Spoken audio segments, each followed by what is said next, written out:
नमस्कार, बहुत स्वागत है आपका अमर छत्तीसगढ़। आप देख रहे हैं, मैं हूं आपके साथ ऋतु ज्ञानवानी। सबसे पहले बात कोरबा की करेंगे। थाने के बैरक में मिली है एसआई की लाश। हत्या की आशंका जताई जा रही है। एसआई की लाश मिलने से हड़कंप मचा हुआ है। मृतक एसआई का नाम नरेंद्र सिंह परिहार है। कोरबा के बांगो थाने का ये मामला है। थाने को फिलहाल सील किया गया है। जांच लगातार जारी है इस पूरे ही मामले में।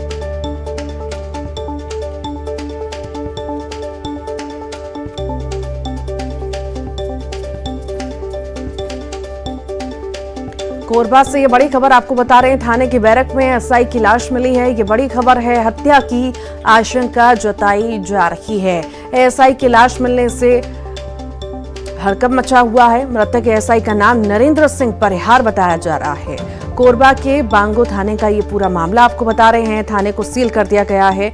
जांच फिलहाल जारी है। ज्यादा जानकारी के लिए अब्दुल असलम हमारे साथ जुड़ गए हैं। अब्दुल, एसआई की लाश मिली है बैरक में, क्या ज्यादा जानकारी मिल पा रही है? शुरुआती जांच में क्या कुछ सामने निकल करके पाया है?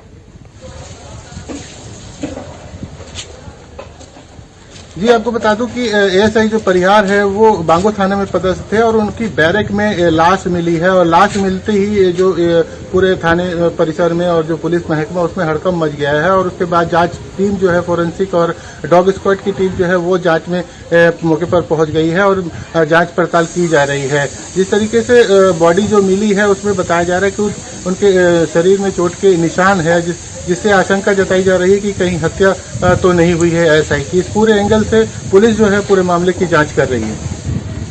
जी। अभी कुछ इस बारे में पूछताछ उनके घर वालों से, किसी से कोई दुश्मनी, किसी तरह की कोई विवाद हुआ हो, किसी भी तरह की बात सामने आ पाई हो, या जो उनके साथ में काम करने वाले कलीग्स होंगे उनसे कोई जानकारी मिल पाई हो?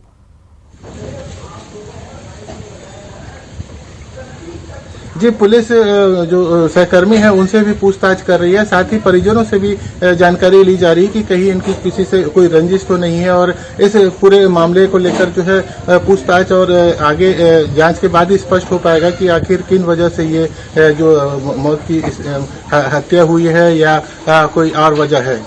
ठीक, बहुत बहुत शुक्रिया अब्दुल। प्रदेश के कई हिस्सों में सड़क हादसे हुए हैं। कोरिया जिले में 2 अलग अलग हादसों में 3 की मौत हो गई। कार और बोलेरो की टक्कर में बिजली विभाग के जूनियर इंजीनियर की मौत हो गई। तो वहीं बैंकुटपुर सोनहत मार्ग पर 2 बाइक की टक्कर में 2 लोगों की मौत हो गई। उधर जशपुर में तेज रफ्तार कार हादसे का शिकार हो गई। हादसे में पुलिस जवान की मौत हुई है। जवान लवाखेरा से जशपुर लौट रहा था। तो वहीं बिलासपुर में अनियंत्रित होकर तेज रफ्तार कार पलट गई। हादसे में कार सवार 5 युवक घायल हुए हैं। सभी को इलाज के लिए सिम्स में भर्ती कराया गया। बिलासा ताल के पास ये बड़ा हादसा हुआ है।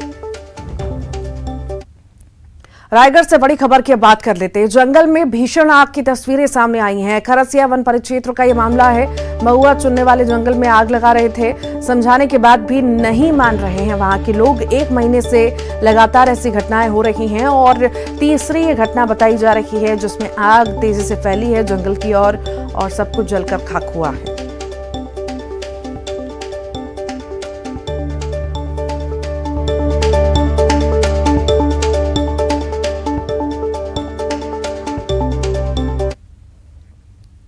राजनांदगांव की बात कर लेते हैं। आग से झुलसी महिला की 2 महीने बाद मौत हुई है। घर खाली कराने के दौरान महिला ने आग लगाई थी। प्रधानमंत्री आवास खाली कराने के दौरान आग लगाई थी। गंभीर रूप से झुलसी महिला का इलाज चल रहा था। 2 महीने इलाज चलने के बाद महिला की मौत हो गई। सिटी कोतवाली के लखौली का ये मामला आपको बता रहे हैं।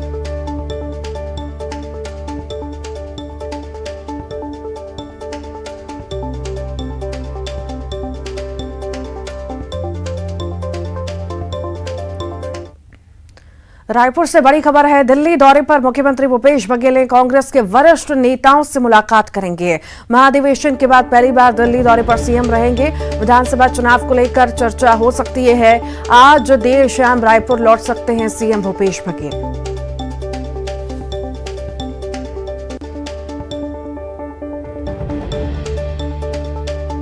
तो दिल्ली दौरे पर मुख्यमंत्री भूपेश बघेल हैं। ज्यादा जानकारी के लिए देवव्रत भगत हमारे साथ जुड़ गए हैं। देवव्रत, दिल्ली दौरे पर सीएम भूपेश बघेल ने खास ये दौरा हो सकता है, किन किन मुद्दों पर चर्चा हो सकती है और किन किन से मुलाकात?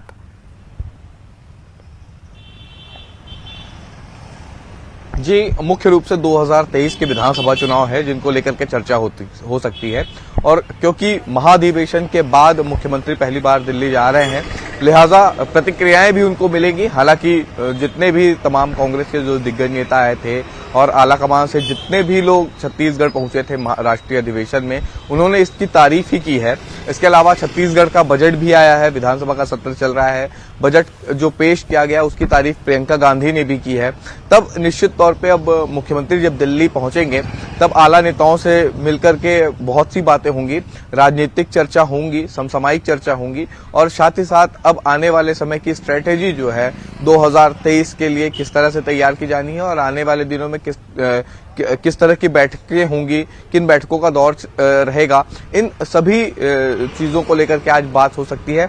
और मुख्यमंत्री का ये क्योंकि राष्ट्रीय अधिवेशन के बाद पहला दिल्ली दौरा है, इसलिए कयास ये लगाए जा रहे हैं कि आला नेताओं से जब बात होगी तो आने वाले दिनों की जो रणनीति है वो भी यहाँ पर तय किया जा सकता है, क्योंकि पहले ही कांग्रेस ने रोड मैप तैयार कर लिया है और उस रोड मैप में अब तक कहाँ तक पहुंची है कांग्रेस और प्रदेश कांग्रेस के आने वाली क्या संभावनाएं हैं, क्या स्ट्रेटेजी है, इसको लेकर के भी चर्चाएं होंगी। तो काफी अहम दौरा ये मुख्यमंत्री का दिल्ली का है और आज शाम तक दिल्ली से वापसी की भी संभावनाएं जताई जा रही है। ठीक, बहुत बहुत शुक्रिया देवव्रत। रायपुर से बड़ी खबर की बात करते हैं। मिशन बस्तर में जुटी है बीजेपी। बस्तर दौरे पर केंद्रीय राज्य मंत्री विशेश्वर टूडू हैं। बस्तर में 3 दिन तक रहेंगे केंद्रीय राज्य मंत्री। दंतेवाड़ा और सुकमा में बीजेपी नेताओं के साथ बैठक करेंगे। सुकमा में दोपहर में कलेक्ट्रेट में केंद्रीय योजनाओं की समीक्षा करेंगे। 3 बजे सुकमा में बीजेपी जिला कोर ग्रुप के साथ बैठक करेंगे।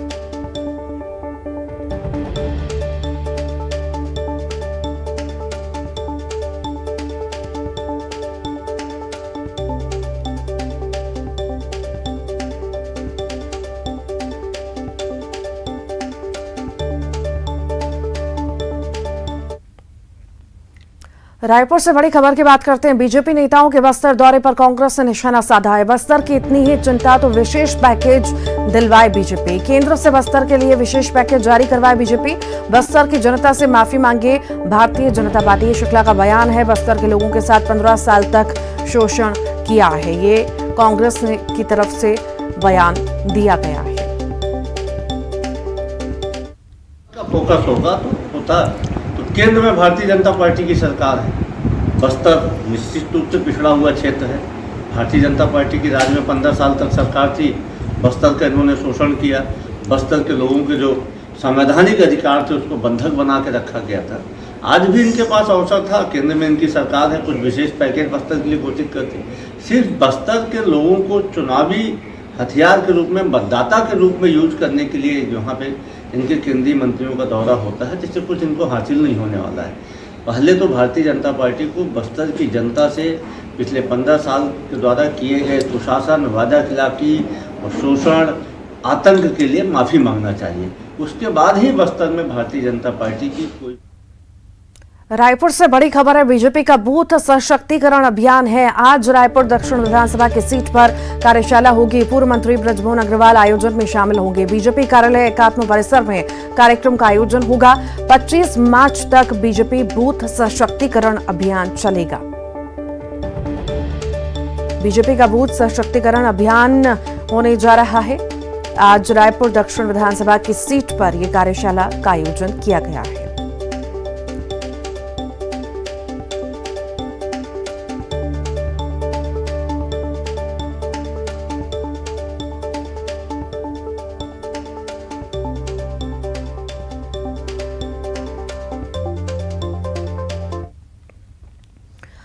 रायपुर से बड़ी खबर की बात करेंगे। बस्तर में केंद्रीय मंत्री की सड़क से यात्रा पर बयान आया है। कांग्रेस संचार प्रमुख का बड़ा बयान आया।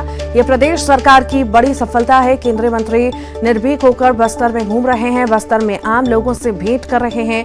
बीजेपी सरकार में बस्तर में हेलीकॉप्टर से यात्रा करते थे। मंत्री ये टूडू जी बस्तर में सड़क मार्ग से सफल यात्रा कर रहे हैं, तो हमारी सरकार की बड़ी सफलता है। पिछले 4 साल में हमने बस्तर में ऐसा माहौल बनाया कि वहाँ पे सड़कें बनाई कि आज केंद्रीय मंत्री भी निर्भीक होकर बस्तर में सड़कों से यात्रा कर रहे हैं। हमने वहाँ पे ऐसा माहौल दिया, वहाँ पे बस्तर में जो शांति का वातावरण पैदा किया कि अपनी सुरक्षा की परवाह किए बिना आज केंद्रीय मंत्री बस्तर में निकल रहे हैं, लोगों के बीच जा रहे हैं, सड़क मार्ग से जा रहे हैं। इसके पहले क्या होता था, जब भारतीय जनता पार्टी की सरकार थी, कोई भी केंद्रीय मंत्री साहस नहीं करता था कि हेलीकॉप्टर के नीचे बस्तर में जाए। तो ये भूपेश बघेल की बड़ी सफलता है। हमने बस्तर को विकास और शांति दोनों की बहाली की। धमतरी से बड़ी खबर की बात करते हैं। आज होगा धमतरी जनपद पंचायत में चुनाव। जनपद पंचायत में अध्यक्ष उपाध्यक्ष का चुनाव होगा। 11 बजे से शुरू होगी चुनाव की प्रक्रिया। 1 महीने से खाली है अध्यक्ष उपाध्यक्ष की कुर्सी। जनपद पंचायत में 13 बीजेपी और 12 कांग्रेस के पार्षद हैं।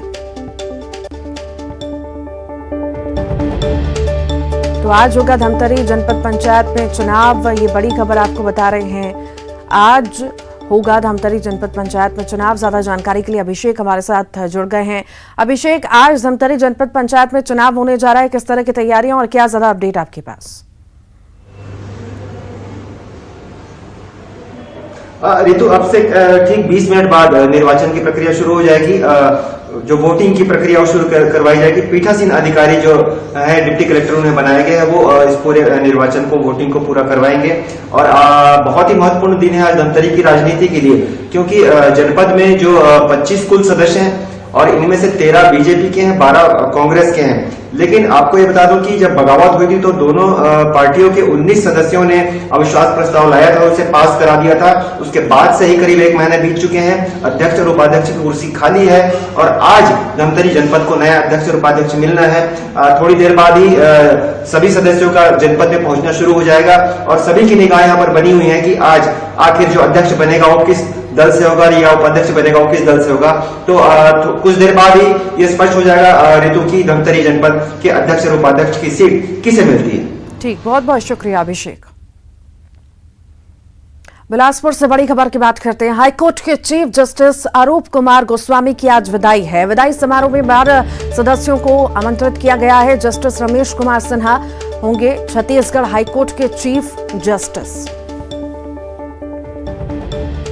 तो हाईकोर्ट के चीफ जस्टिस अरूप कुमार गोस्वामी की आज विदाई होने जा रही है। विदाई समारोह में 12 सदस्यों को आमंत्रित किया गया है। बता दें आपको, जस्टिस रमेश कुमार सिन्हा छत्तीसगढ़ हाईकोर्ट के चीफ जस्टिस होंगे।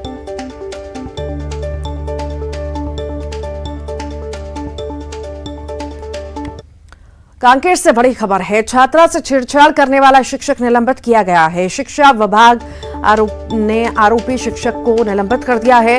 टूर प्रोग्राम में छात्रा से शिक्षक ने छेड़छाड़ की थी। आरोपी शिक्षक को पुलिस ने जेल में भेज दिया है।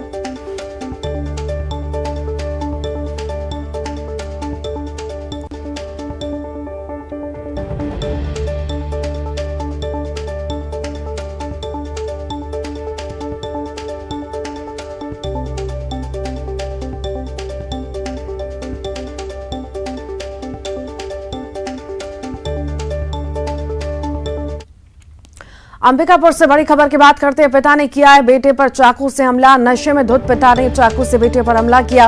गंभीर हालत में अस्पताल में भर्ती कराया गया। धौलपुर थाना क्षेत्र के ग्राम बिलमा का यह मामला आपको बता रहे हैं।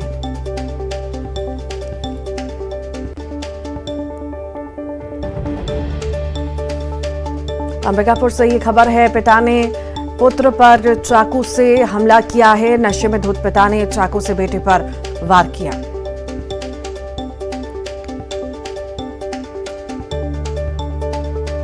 तो पिता ने बेटे पर चाकू से वार किया है। नशे में धुत पिता ने बेटे पर वार किया। गंभीर हालत में अस्पताल में भर्ती बेटे को करा दिया गया है। सब्जी बनाई थी तो उसको बना के रखे थे। बाद में दोस्त लोग के साथ आके खाएंगे बोल के खाना बनाए थे। फिर उसको फेंक दिए मेरे पापा। उसको फेंक दिए। फिर मैं भैया के पास बोल दी, मैं बोली सब्जी को फेंक दिए। तो भैया आए प्यार से बोली कि मैं तो कुछ नहीं किया हूँ, ना आपको कुछ नहीं बोला हूँ, तो कहीं फेंक दिए। तो बोले कि हाँ मैं फेंक दिया, तो मैं गलती किया हूँ। तो भैया बोले गलती किए हैं ऐसे। तो फिर बोले कि लेके आओ। बोले ठीक है लेके आता हूँ। फिर अंदर से फिर मार दिए। एक बार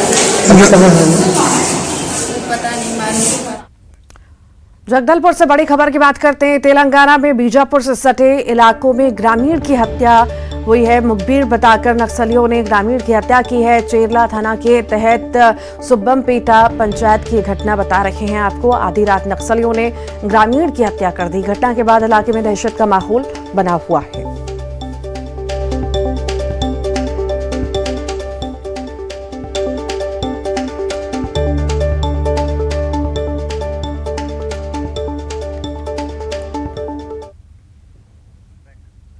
प्रदेश के कई जिलों में मौसम के मिजाज में बदलाव आया है। कई जिलों में आसमान में बादल छाए हुए हैं तो कुछ जिलों में हल्की और मध्यम बारिश हो रही है। सूरजपुर जिले में ठंडी हवा के साथ ही रुक रुक कर बारिश हो रही है। जिले में बीते 3 दिन से आसमान में बादल छाए हुए हैं। उधर बलरामपुर में भी मौसम का मिजाज बदल चुका है।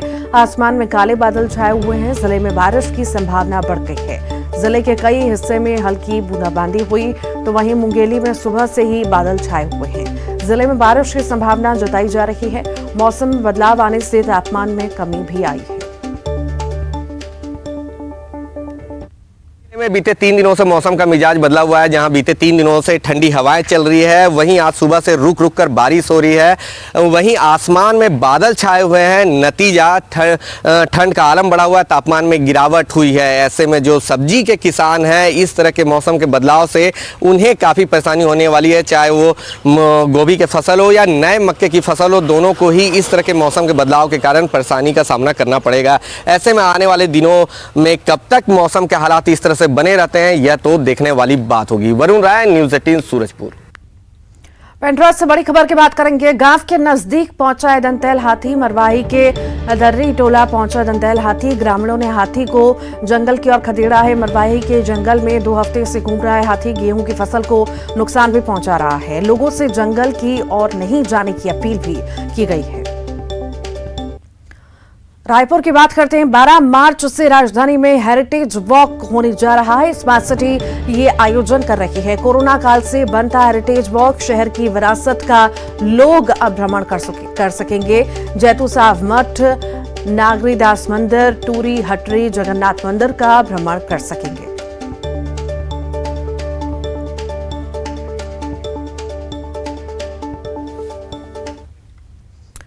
और आइए अब वक्त हो चला है टॉप 20 का। दिल्ली दौरे पर